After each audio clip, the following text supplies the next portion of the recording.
Hello again everyone, it's the One London, and due to popular demand, this lesson will focus on playing defensively. But before we get started, I'd quickly like to thank everyone who supported me in my last video, including one of the developers of the game, Josh. I really didn't expect the video to receive as much attention as it did, and I only have you guys to thank. Also, I just wanted to give a quick shout out to everyone over at the Rocket League subreddit. Love you guys. So the first thing I'd like to cover in terms of playing defensively is goalkeeping. Now when it comes to being the goalie, everyone's playstyle is a little bit different. The first thing I'd like to bring up that helps me occasionally would be always keeping the nose of your car in line with the ball's position on the field.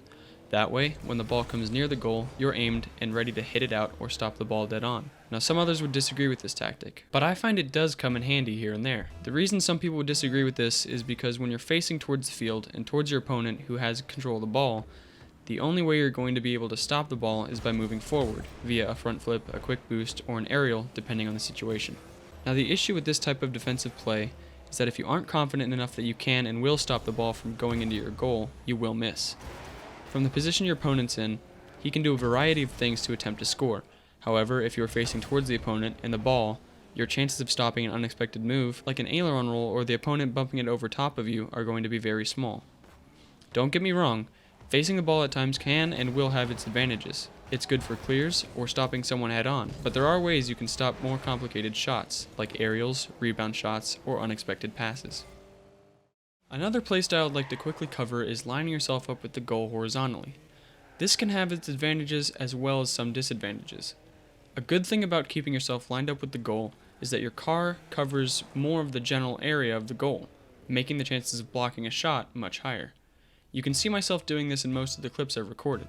I find this way of defending the goal much easier and more effective than attempting to block the ball head on.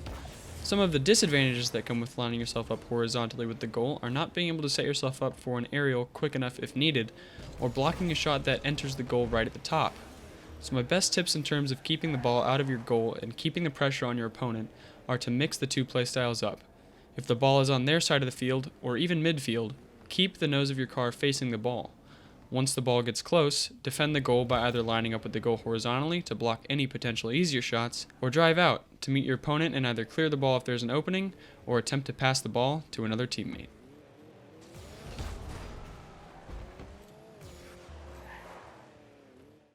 Another subject I'd like to cover are more complicated and confusing shots, like shots that place the ball directly in front of the goal, shots that roll off of walls, and shots that are headed right underneath the crossbar or into the upper left or right corner, as well as unexpected passes, like in this clip here. All of those, in my opinion, are the hardest to stop.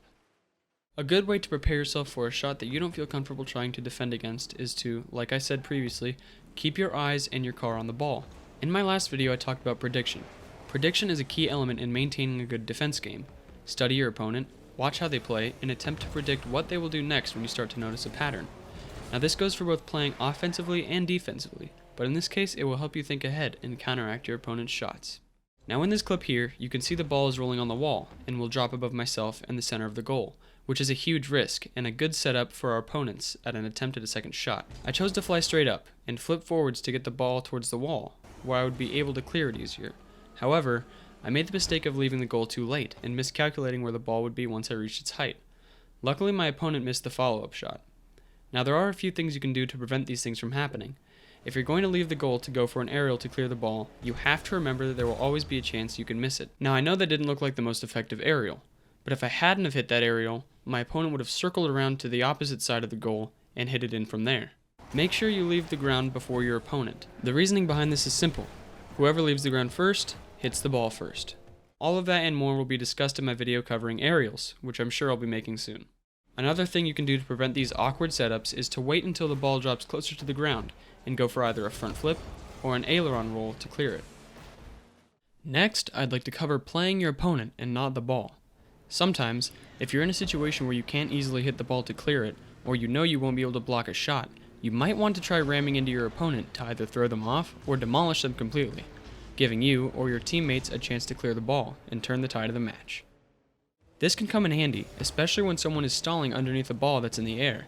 They would usually be standing somewhat still, giving you a chance to demolish them and take control of the ball. But be careful, this tactic can and will be used on you if you're a goalie. The best strategy I found to counter people trying to demo you is to jump last second, letting them overshoot their distance and keeping you safe. Now before I end this video, I wanted someone who has more experience than I do at being a good goalie. It just so happens my friend Matthias is one of the best. I wanted him to add some input to this video since he's a better goalie than I am. Here he is. Thanks, London. Those were a lot of great tips, but I'd like to add a few more. There are going to be cases in which you're chasing down the ball to what seems like a goal in home. But go for the save anyway. Try and pinch it between you and home goal, or go for a desperate dodge. There have been plenty of last-second saves we all thought were in, but ended up leading to a goal for us down the road. Another point to keep in mind is related to what London said about positioning.